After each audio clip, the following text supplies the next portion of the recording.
Bien, vamos a hablar de cómo nuestra X no solo es una fórmula algebraica, matemática o taquigráfica, también representa una figura retórica y un lenguaje informático, como ya dije. Lo diré al grano. La X representa una matrix o matriz divina que constituye un lenguaje algebraico, computacional, determinista, lógico, recursivo, binario, fractal, cibernético, semiótico y autorreferencial. 10 cualidades. ¿Sí? Entonces aquí estamos hablando de teoría de la computación, de matemáticas discretas, estamos hablando de la teoría de los algoritmos, de la cibernética, a partir de Edward Wiener, la teoría de la información, de la semiótica, a partir de Charles Sanders Peirce y otros. Es un programa determinista, estamos hablando del concepto de autómata lógico o la teoría de los autómatas finitos. Estamos hablando también de la informática teórica, ¿sí? La teoría de la recursividad, códigos binarios, las matemáticas fractales y lo que se llama autorreferencialidad de un texto, lo que se conoce como intertextualidad, o ya sea la relación que un texto escrito tiene con otros textos externos o con los libros que lo constituyen, la interrelación o intra o interrelación. ¿Okay? Entonces toda la Biblia es un libro cibernético. La matrix, la matriz, es lo que yo deseo grabar ahorita en la mente de mi auditorio, ¿sí? Esta X representa una matriz cibernética, o como se la conoce popularmente en vista de la industria cinematográfica, una matrix, una matrix. Millones de personas han visto la saga de películas con el mismo nombre, por lo que el término se ha vuelto popular, la Matrix, ¿no? Y si recordamos ahí a Keanu Reeves y sus diferentes compañeros, como el eje del bien contra el eje del mal. Esta película tiene una mezcla de cristianismo con budismo, con algo de gnosticismo. Tienen ahí varias corrientes religiosas, espirituales y filosóficas. Entonces, bueno, pues la Biblia es precisamente esta matrix. Cuando hablamos de esto, cuando hablamos del fractal de Big X, estamos hablando de una matrix con varias X, matrix con varias X, ¿sí? Y cuando hablamos de simplejidad, de la simpleza con complejidad, estamos hablando de algo similar al ADN. El ADN, como ya dije, es una molécula relativamente simple, pero sus implicaciones son complejísimas, ¿no? O infinitamente complejas. Entonces existe un ADN que se llama ADN palindrómico, que es adenina, adenina, guanina, guanina, citosina, citosina, timina, timina. Es decir, A, B, B', C, C', D, D'. Es un quiasmo, al igual, es un código quiástico en forma de X, una X enrollada en sí misma, ¿sí? Entonces, hoy en día ya existe investigaciones sobre lo que se llama computación cuántica, pero también lo que se denomina computación por ADN, porque este es un sistema de flujo de información, es un sistema informático, computacional, ¿sí? Entonces, estamos hablando de una matrix, ¿sí? Y aquí entramos al concepto de pancomputacionalismo o física digital. Mi convicción es que el universo representa una matrix cibernética o computacional, al igual que la Biblia, la mente humana, el lenguaje humano, la Santa Biblia y en general todo lo que nos rodea. Por ende, mi obra utiliza conceptos similares a los del pancomputacionalismo, es decir, de la idea de que todo el universo es computable. Pan viene de panta, griego todo, computacionalismo, que todo es computable. Y el paradigma del pensamiento complejo de Edgar Morin y otros filósofos explica precisamente ese principio del pensamiento complejo de que todo es computable, ¿sí? el principio de computabilidad. Lo mismo sucede con las ciencias de la complejidad. Entonces, ¿qué es la física digital? En física y cosmología, la física digital, también denominada ontología digital o filosofía digital, es una colección de perspectivas teóricas basadas en la premisa de que el universo es fundamentalmente descriptible como una supercomputadora o como flujo de información. Por lo tanto, según esta teoría, el universo puede ser concebido como la salida de un programa computacional determinístico o también probabilístico, es decir, un vasto dispositivo de computación digital matemáticamente isomórfico a tal dispositivo, a una computadora, a un ordenador, ¿sí? A una computer o computa, como dicen los ingleses. Esto es lo que dice esta obra, con universos computables y la teoría algorítmica del todo, ¿sí? Entonces, todo en el universo es computable, todos son algoritmos, etcétera. Entonces hay dos vertientes, es decir, dos caras de la computabilidad del universo. Una es el aspecto determinístico y otra es el probabilístico.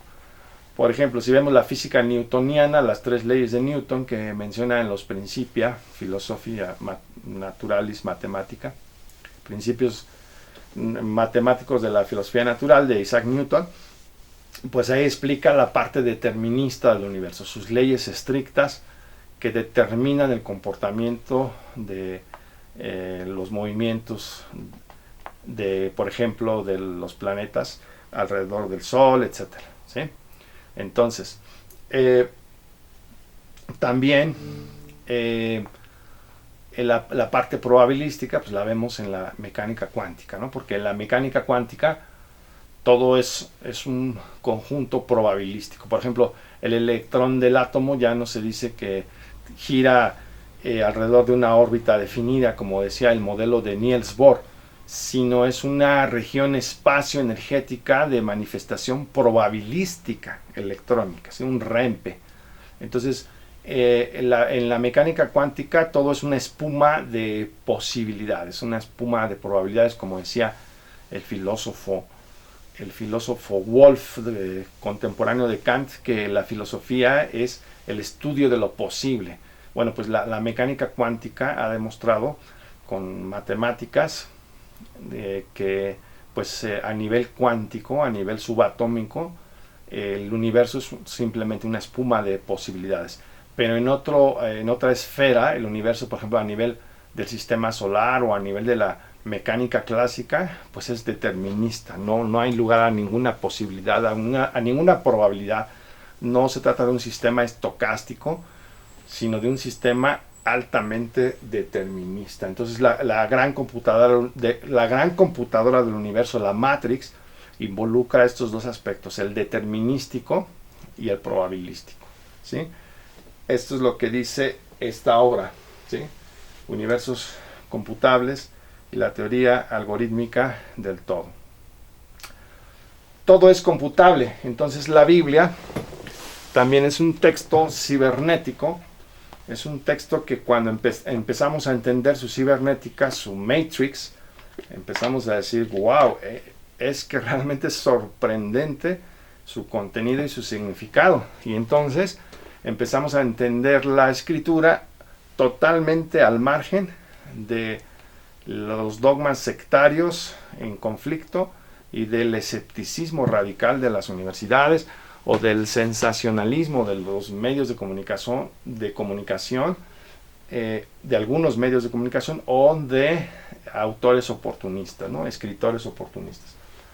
Todo es computable. Existe una opinión cada vez más común entre físicos y matemáticos de que la noción de computación puede y debe usarse para describir muchos, si no todos, los procesos físicos del universo. De hecho, se afirma que el mundo físico es a fin de cuentas computacional. Si yo tengo el spin del electrón, el giro, y si el spin es a la derecha o a la izquierda, ahí ya tengo un sistema binario, ¿sí? Como ya dije, el ADN es un sistema computacional, es un flujo de información. El mismo átomo, todas las complejas matemáticas involucradas, a nivel cuántico y a nivel subatómico, desde los quarks, los bosones, los leptones, los bariones, los fermiones, etcétera. Todo es matemática pura, y a fin de cuentas esa matemática pura representa un lenguaje computacional, ¿sí? Lo mismo a nivel de enlaces iónicos y covalentes, la química orgánica, la bioquímica, y en la vida también todo representa un conjunto de algoritmos. El paradigma del pensamiento complejo de Edgar Morin, como ya mencioné, es una concepción filosófica que surgió hace décadas. Destaca que el universo es computacional mediante el estudio de la cibernética, la teoría de la información y la teoría general de los sistemas. Entonces, si aplicamos la cibernética, la teoría de la información, la teoría general de los sistemas y el paradigma del pensamiento complejo al estudio de la Biblia, ya estamos abordando el texto desde el punto de vista fenomenológico, desde la fenomenología de Husserl, el texto tal cual es, ¿sí? Tal cual y se presenta, y entonces lo estamos abordando desde el punto de vista estructural. Y entonces entramos ahí al estructuralismo lingüístico y al estructuralismo filosófico y al estructuralismo de la teoría literaria. Entonces estamos hablando, en el caso del estructuralismo lingüístico, de Roman Jakobson, de Ferdinand de Saussure. Estamos hablando también de Vladimir Prop y el análisis estructural del cuento en los formalistas rusos, y de una gran cantidad de teóricos literarios estructuralistas, entre ellos el gran Paul Ricard, que ya mencioné, ¿sí? Y ahí nos adentramos también en el estructuralismo en la antropología de Levi Strauss, o también un poco del estructuralismo en el psicoanálisis, o puede ser el estructuralismo también en el arte, ¿no? En el arte, en la filosofía y en la ciencia, que después vino el postestructuralismo. Pero bueno, estamos entrando entonces a los ramos del estructuralismo, ¿ok? Entonces todo es computable. Por ejemplo, estas figuras que están aquí abajo fueron hechas con fórmulas matemáticas, son fractales. Y curiosamente los árboles con los cuales estamos familiarizados tienen exactamente la misma configuración. Entonces un árbol es un fractal porque se ramifica y se ramifica y se vuelve a ramificar. Entonces un árbol es un sistema computacional cibernético, y de hecho donde miremos en la naturaleza, la mayoría de los cuerpos, ya sea en cosmología, en astronomía, en física, en química, por ejemplo en las moléculas, los estereoisómeros, todo es un conjunto de simetrías, las alas de la mariposa, el cuerpo humano, y ya hablar de simetría es hablar de un código binario, ¿sí? Entonces todo es computable. Todo proceso natural es computación, dijo la profesora en ciencias de la computación Jordana Dodig-Knovic. Ella afirmó: todo proceso natural es computación en un universo computacional. Aquí está la cita bibliográfica. Newsletter on Philosophy and Computers, de la APA, de la American Psychological Association. Filosofía, computación e información, la revista Science, ¿ok? Entonces esta profesora en ciencias de la computación dice que toda la naturaleza es una gran computadora. Aquí tenemos un matemático que se llama Gregory Chaitin. Él también estudia ciencias computacionales, y él explicó: el universo entero está calculando constantemente su estado futuro a partir de su estado actual. Está calculando constantemente su propio desenvolvimiento en el tiempo. Y computadoras reales como su PC simplemente se suben a este cómputo universal, ¿sí? Otro escritor suizo, radicado en México, Pascal, no recuerdo su apellido porque es un poco difícil de pronunciar, decía que la Internet, lo que conocemos nosotros como la Internet computacional, la red de redes, que el universo, que es una red de redes, creó a su imagen y semejanza a la Internet. Entonces, esto lo dijo, esto lo dijo Gregory Chaitin en la epistemología como información, como teoría de la información, de Leibniz al punto omega, ¿sí? Entonces, la obra se llama Computation, Information, Cognition, The Nexus and the Liminal. El nexo y lo liminal, ¿sí? Pancomputacionalismo, teoría o metáfora. Bien. Entonces, la información y los algoritmos. En consecuencia, se cree que las nociones fundamentales tradicionales de materia y energía han sido reemplazadas por información, algoritmos y computación, ¿sí? El positivismo, a partir de Augusto Comte, y el neopositivismo y el pospositivismo, todas las vertientes del positivismo comtiano revelaban un mundo lleno de sólidos, líquidos y gaseosos, un mundo de átomos y moléculas, un mundo de materia y energía solamente, ¿verdad? Pero ya las nuevas perspectivas a raíz del paradigma del pensamiento complejo y las ciencias de la complejidad revelan más bien que el universo es información, algoritmos y computación, ¿sí? en el fondo. Entonces, este cambio hacia una nueva ciencia pospositivista se ha venido dando ya desde hace aproximadamente 20 o 30 años. Aquí te voy a citar a este gran filósofo prusiano o alemán y a la vez sueco, Ernst Cassirer, en la filosofía de las formas simbólicas, que lo publicó en 1971 el Fondo de Cultura Económica.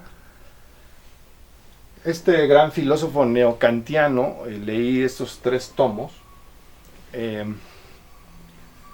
explica que los conceptos de materia, gravedad, energía, peso, átomo, todos esos conceptos de la ciencia son conceptos meramente simbólicos. Y ahí te da razones filosóficas profundas, ¿no? Entonces, los conceptos que utilizamos son simbólicos. Finalmente, es semiótica. El lenguaje de la ciencia es un lenguaje simbólico, semiológico, semiótico, así como el lenguaje de la Biblia.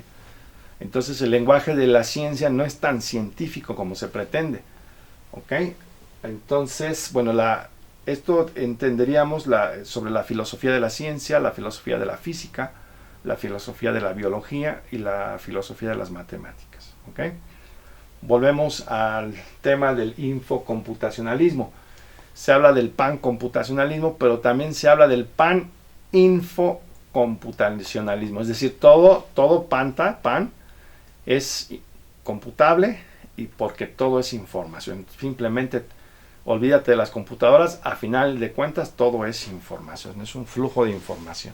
Entonces, desde esa perspectiva, el texto bíblico con su X, una X dentro de otra, dentro de otra, dentro de otra, representa precisamente flujo de información, información pura, ¿sí? Entonces, al hablar de que todo el universo es flujo de información y algo computable, estamos describiendo la ontología del universo. Y bueno, pues puedes leer los 6 tomos del método, así se llama el método, de Edgar Morin o Edgar Morin, que habla precisamente del paradigma del pensamiento complejo, la naturaleza de la naturaleza, la vida de la vida, etc., donde te habla precisamente de que todo es información, todo es computable, ¿sí? Esto pudiera ser nada más una metáfora, decir, el universo es una gran computadora, es puro flujo de información. Pudiera ser una metáfora, pero tiene profundas implicaciones filosóficas, científicas, matemáticas, físicas, etcétera, ¿sí? Y finalmente computacionales. Todo es información. Ese es el pan-infocomputacionalismo. Bien. Aquí te voy a hablar cómo el esqueleto óseo representa un algoritmo recursivo. De hecho, de eso voy a hablar más tarde con mayor amplitud. Ahorita nada más lo voy a bosquejar. Aquí tenemos el pie. Es análogo a la mano porque ambos tienen 5 dedos. La muñeca es análoga al tobillo, ¿sí? La muñeca al tobillo. Radio y cúbito son análogos a tibia y peroné. El olecranon del codo, aquí está, es similar a la rótula en la rodilla. La articulación del codo es análoga o semejante o parecida o isomórfica a la articulación de la rodilla. El húmero es semejante al fémur. La cabeza del húmero es semejante a la cabeza del fémur. La articulación glenohumeral se asemeja a la articulación coxofemoral o de la cadera. La clavícula se asemeja al ligamento inguinal, que aquí no aparece. La escápula al hueso ilíaco, ¿sí? Y la caja torácica, la jaula torácica, se asemeja a la cavidad abdominopélvica, nada más que una está con el vértice hacia arriba y la otra con el vértice hacia abajo. Entonces, el esqueleto óseo, el hueso occipital, se asemeja al hueso sacro. Uno tiene el vértice hacia arriba y el sacro lo tiene hacia abajo. El occipital hacia cefálico, el sacro hacia caudal. Y la lordosis o curvatura lumbar se asemeja a la cervical, se asemeja a la lumbar. Y la zona dorsal superior se asemeja mucho a la dorsal inferior, ¿sí? Las dos son muy rígidas. Entonces aquí tenemos un algoritmo, un quiasmo A', B', B', CS', D', etc. Entonces el esqueleto óseo representa un algoritmo recursivo, un quiasmo, y el centro vendría siendo la tercera vértebra lumbar, que enfrente se encuentra la cicatriz umbilical, y de este lado el coxis, y enfrente se encuentra la sínfisis del pubis. Por la cicatriz umbilical recibimos la vida, y por la sínfisis del pubis, la zona genital, la damos. Entonces, el esqueleto humano es un programa computacional. Y, por cierto, esta estructura es muy semejante a la Biblia, porque empieza con la creación, termina con la nueva creación, paraíso perdido, paraíso restaurado, degeneración, regeneración, las 12 tribus de Israel, los 12 apóstoles, la congregación de Israel, la congregación cristiana, y en el centro se encuentra la pasión, muerte, resurrección y ascensión de Jesús. Es el centro del algoritmo, ¿sí? Como después explicaré en otros vídeos con más detalle. Las cadenas miofaciales, músculos y fascias. La fascia es la envoltura. La palabra fascia significa vendaje del músculo. Todas las cadenas musculares o miofaciales son también algoritmos recursivos. La cadena recta, la cadena cruzada, las cadenas sinusoidales, etcétera, son algoritmos recursivos. Finalmente, el sistema nervioso en el cuerpo humano es un dendrograma. Dendron, árbol, grama, gráfico, ¿sí? Es un dibujo en forma de un árbol. Estas son las células de Purkinje del cerebelo, y observa cómo parecen ramas de un árbol. Y entonces esto es un dendrograma, como un dendrograma computacional. Entonces el sistema óseo, el sistema miofacial, o aquí le llamaríamos el sistema osteoarticular, el sistema miofacial y el sistema nervioso, que en conjunto conforman el aparato locomotor, representan un programa no solamente mecánico, sino también cibernético. Digo mecánico porque lo estudia la biomecánica humana, sino también cibernético. Y en la Biblia, Dios no solamente es el programador del universo y de la Biblia misma, sino que Él mismo es el programa, porque Él se define en la misma Biblia con términos de quiasmos y de códigos binarios. El alfa y el omega, el principio y el fin, el primero y el último, el Abba, A-B-B-A, Abba significa Padre, etc. Entonces Dios no solamente es el programador de la Matrix, ya sea universal o bíblica, sino también Él mismo se describe a sí mismo, su ontología, como ser divino, con algoritmos, ¿sí? Eso es asombroso. Entonces la Biblia deja de ser un libro de beatos y propio de beatos y rezanderos de sacristía, un libro del cual solamente hay que persignarse y inclinarse, y se convierte en un texto basado en algoritmos, estructurado con algoritmos, computacional, en el cual Dios es el gran programa y a la vez es el gran programador. Y esto de que Dios es el programa y a la vez el programador tiene profundas implicaciones filosóficas, teológicas y, si quieres, también científicas. Bien, no te olvides la siguiente cápsula, no te la pierdas, y aquí te voy a explicar cómo Dios no solamente es el programador de la Matrix, sino también Él es el programa. Y eso pues tiene profundas implicaciones, como ahorita vamos a ver, no te lo pierdas.